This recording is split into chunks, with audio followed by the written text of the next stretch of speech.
Thank you. Thanks very much. On behalf of my co-authors, Dr. Josh Winder and Vamsi Ali, I'm excited to talk about this novel endoscopic tool. These are my disclosures, including that we do consulting for the company Actuated Medical that has designed and built this device.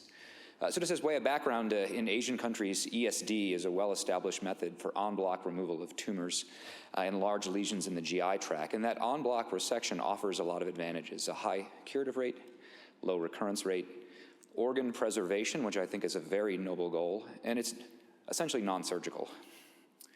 There are problems, though, and the problems with ESD include a very slow uptake in popularity in the US and Europe, although increasing over the course of time. The reasons for that slow adoption is comparative limited expertise. We have fewer people here who do it, fewer people here to teach it, and it has a steep learning curve. A long procedure time, which is generally not reimbursed, and a risk of adverse events, including bleeding and perforation.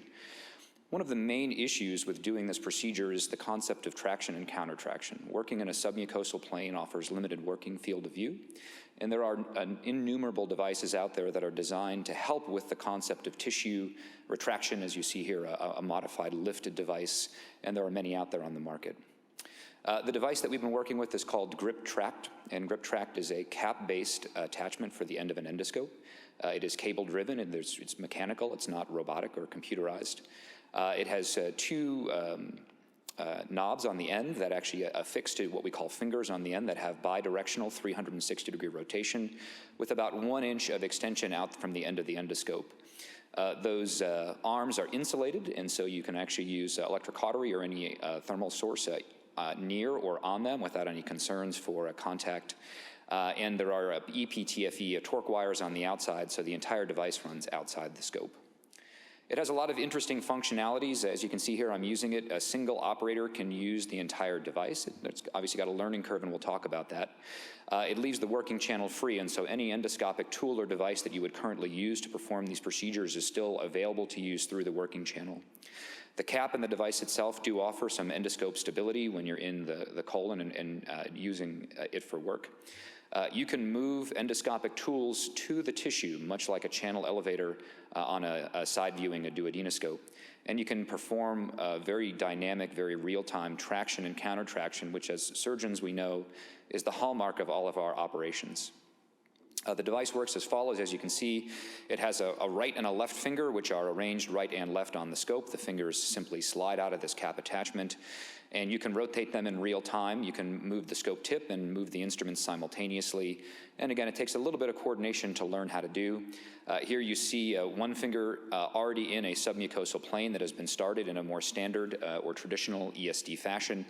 And then one finger is going to rotate up, and one finger is going to rotate down on the muscularis layer.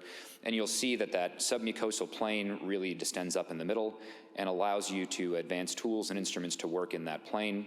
That traction, countertraction that we like, and here you see a standard EMR knife coming out to do some work.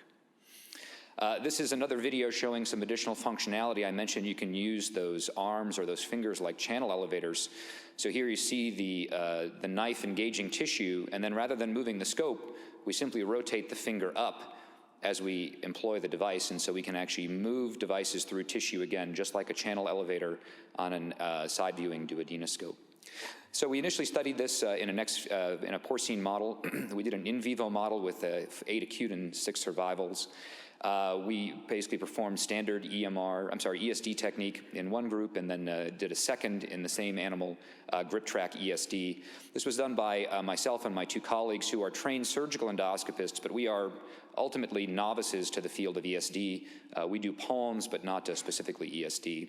Our data collection included the procedure time, the polypectomy time from when we first lifted to when the specimen was fully out, and we looked at complications, bleeding, and perforation, and ultimately looked at our preference for doing this in a more traditional way or with the GripTract device.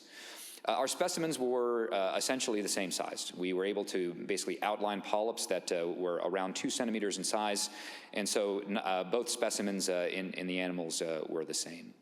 In terms of our resection rates, you can see there was, again, no difference in the resection rate over the course of time, although for the larger polyps, the GripTract did have a slightly lower time, but not statistically significant. I think here's really where the device starts to shine in terms of perforations. Again, realize that we're novices, we're not doing ESD on a regular basis. So the significant perforations, those that could not be closed with clips, were 3 in the control group and only 1 in the grip track group. And then total perforations were 7 in the control group and 3 in the grip track group. Again, we were not powering this specifically for that, but I think that a difference of 50% perforation versus 21% is clinically significant. When we looked at our learning rate, you can see that over the course of time, if you plot this out, our grip track resection rate versus our control resection rate, you can see that over the course of time, we were rapidly going upward in our ability to use the grip track device to resect tissue. So the learning curve here is very short, and certainly it feels a lot shorter than doing this the more traditional way.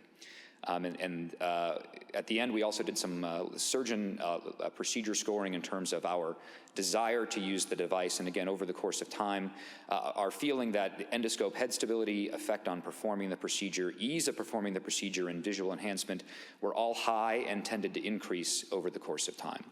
So I'll conclude by saying that this device appears to be safe in a porcine colon. Our resection rates were similar to a traditional group, but we had more perforations with traditionally performed ESD, and we, as a group, all had a preference for this device in terms of how it made the procedure more surgeon accessible. Our future directions and the company's future directions include making the device smaller. It's a 21 millimeter cap now, which is a little big for upper GI use, and then obviously modifying it to fit both adult therapeutic, traditional, and pediatric colonoscopes. With that, I'd be happy to take any questions. Thank you.